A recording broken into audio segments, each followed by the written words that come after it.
serious? Are you serious, folks? Let me get you up to speed. We're here in Jamaica, but thank you last night. Those of you who watched the live televised broadcast down here in Jamaica from the convention at Power of Faith Ministries. We had a powerful time, unbelievable service, and many people came to the Lord, and many people were touched by the power of God. Quickly, though, I want to get us up to speed. I am doing a 1-hour show today. It starts at 12 noon Eastern, and I'll be doing it right here, hopefully, if it doesn't rain, from the patio here outside at the hotel here in Kingston, Jamaica. Last night, folks, Russia called for a UN Security Council meeting. It was Russia that called for the meeting. It was Russia, I said. And, you know, the reports are that sound like that the UN called this meeting on Russia.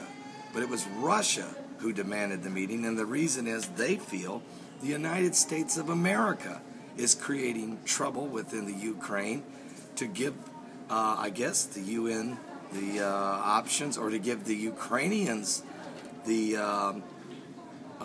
reason to run the Russian pro-demonstrators out or arrest them or do whatever it is. Now, there's UK is saying that the Kremlin has put 40,000 troops along the border of Ukraine, and we know that is true. The United Nations Security Council held an emergency session on Sunday night to discuss the escalating crisis in Ukraine as the war of words between its Western allies and Russian continued. Just hours before the deadline by the Ukrainian pro-Russian separatists in eastern cities to disarm them by Monday morning. It was supposed to happen by 2 a.m. Eastern. From what I understand is there has been no attack, but they were facing an all-out attack. Moscow called Kiev's plans to mobilize their army criminal. Well, let me just say this. It is still Ukraine, Vladimir Putin. It's still Ukraine. I know you want it. I know you think you deserve it. I know you still think that the old Russian regime that you were a part of with the KGB should never let them left. But they've been an independent nation. Why are you got 40,000 troops on the border? It's none of your business. Okay? Just saying.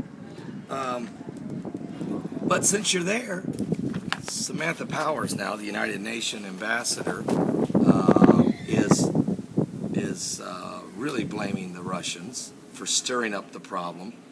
And she's saying, look, how can you say the United States is causing the demonstrations there in the country of Ukraine when it is Russians, pro-Russians, who are taking over government buildings and putting Russian flags on top of them? Then don't see a red, white, and blue? You know, I don't usually agree with Samantha Powers on anything, but on this one I have to agree. The United States is not causing the crisis in the Ukraine. This is definitely a Putin-orchestrated event to gain power in Russia. And, folks, you have to understand, why is Putin doing this? He wants to restore the glory of the old Soviet Union. He wants to rise up and get in position. And actually, and I was talking to Dr. Lewis here at the convention, and he said, Paul, it's Bible prophecy. There must be a strong Russia if Russia is going to come down from the north and eventually invade Israel. There must be a strong Russia. We don't like it, but you'll see they will continue to take ground. And I agree. They will probably end up taking Ukraine before it's over. It'll get bloody. It'll get ugly. They may even take some of the other Baltic states or other former Soviet Union states and take over and re-establish a new and improved Russia under Vladimir Putin. There are some things that Putin stands for I agree with on some of his social issues, but sovereignty of other nations is something that all of us, including the United States, needs to back out. The United States has been involved in too many conflicts and encounters. We need to stay home and take care of business. All right? There's a lot going on. I'll be back to talk about some of these issues. This is a sensitive subject, and every time I bring it up, some folks get upset, but it's just the facts. The UN had a special meeting, but it became more of a finger-pointing between U.S.